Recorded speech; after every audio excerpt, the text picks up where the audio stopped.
So, you want to become smart? For many people, intelligence is often associated with spending countless years in education, 12 years in school, 4 more years in college, and perhaps even 6 years in graduate school.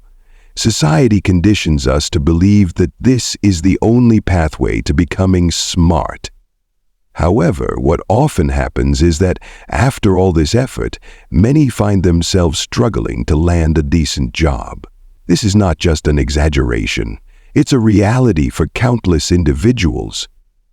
The good news, though, is that while traditional education might leave you disappointed, there's a much simpler way to truly become smart, and it doesn't require decades of formal schooling.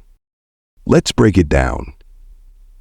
When people like you and me say we want to get smarter, we're not just talking about solving complex equations or memorizing random facts. It's about becoming better in areas that matter to us. For some, it's about acquiring practical skills that can help them earn a living. For others, it might mean being able to analyze and solve problems efficiently, whether in their personal or professional lives. Some people aim to master challenging subjects to not only advance their careers, but also impress others.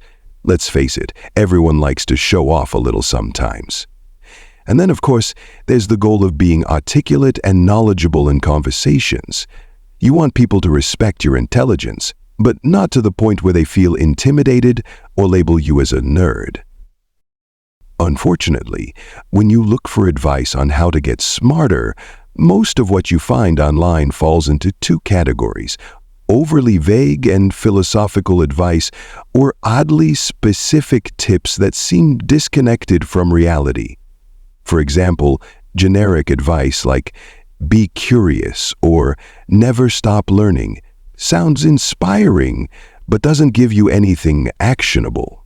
On the other hand, specific tips like "eat blueberries" or "listen to Mozart" might sound good in theory, but they won't magically boost your IQ. These are surface-level solutions that don't address the deeper process of how we actually learn and grow. So, what's the real solution? The most effective and time-tested way to become smarter is simple. Read. Yes, it's that straightforward. But what you choose to read makes a big difference. Fiction, for example, can improve your reading speed and enhance your vocabulary. Immersing yourself in stories with rich dialogue can even help you understand social interactions better, making you feel more connected to others. However, if your goal is to acquire knowledge and skills that you can apply in real life, nonfiction is where the magic happens. Nonfiction books are like treasure chests of information. They allow you to casually drop fascinating facts into conversations, which can make you seem both knowledgeable and engaging. But there's a catch. How you present this knowledge matters.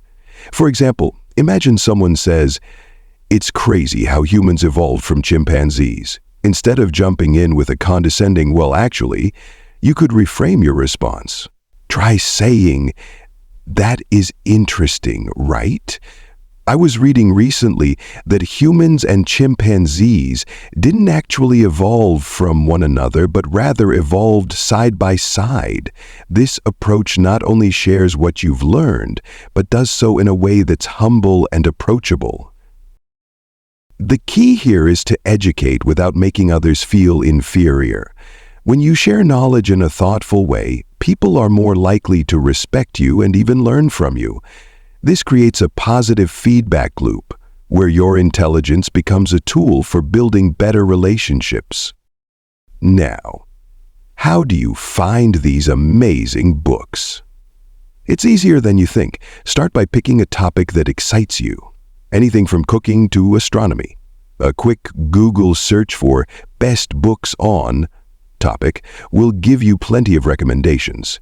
While many books cost money, there are often ways to find free resources online if you're resourceful enough.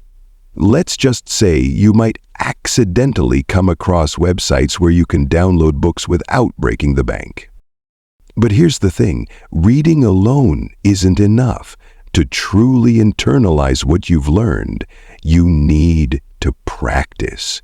For example, if you read a chapter about how to declutter your living space, don't just file it away in your mind. Get up and start cleaning. Apply the techniques you've just learned. This kind of hands-on practice cements the knowledge in your brain, making it nearly impossible to forget. But what if you can't practice right away? Let's say you're reading about how to jump-start a car, but you don't have 2 cars on hand to practice with. In this case, visualization can be a powerful tool. Close your eyes and imagine yourself in a situation where your car battery dies. Picture every step you'd need to take, from attaching the jumper cables to starting the engine. By mentally rehearsing the process, you trick your brain into treating the knowledge as if it's already been used, making it much easier to recall later. This approach is essentially how the education system works. Teachers create scenarios, like exams or quizzes, to simulate real-world situations where knowledge is required. This forces your brain to prioritize retaining the information.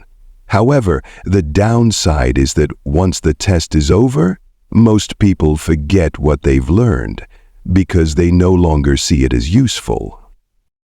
To counter this, focus on doing practice problems or creating hypothetical scenarios for yourself. For instance, if you're learning biology, pretend you're hanging off a cliff, and someone will only save you if you can correctly label all the parts of a human cell. It might sound silly, but high-stakes imagination can make studying more effective and even fun. At the end of the day, the fastest way to get smart is through structured, no-nonsense learning materials like textbooks.